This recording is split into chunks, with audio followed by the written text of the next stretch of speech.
Can you imagine one who was the gentlest of men, while being the most brave and just of all who've been?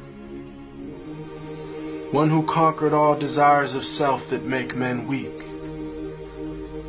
who granted all who asked him precisely what they seek,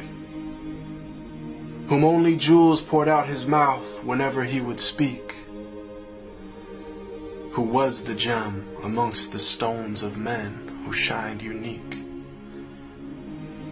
A selflessness and generosity that some would say was merely myth until they'd seen one of the lovers of his way, who used to mend his sandals, used to patch his clothes, who used to serve his family whenever he was home, who had a noble shyness, not gazing long upon a face, who honored all he ever met, be he king or be he slave, who always felt himself at home the most amongst the poor,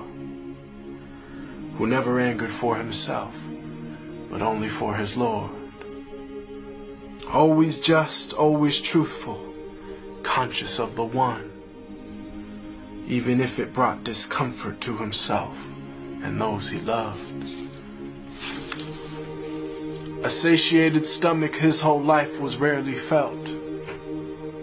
not due to poverty, but preference of others to himself, who knew the time of day by sun, the direction by the stars, who'd walk amongst his enemies without a single guard, devoid of any trace of self, just humble and serene, eloquent but not verbose, just precisely what he means, whom all within his company felt light and sacred cheer, whom there was not a thing within creation that he feared, who loved to play with children and run races with his wives, who joined the festivities and honor customs of all tribes. When people yelled and lost their cool around him, he was calm, who asked forgiveness for his enemies, even as they did him wrong, who kept a goat he'd milk himself for people in his house, whose wives, when asked about him, said he was the perfect spouse, who never looked down on a pauper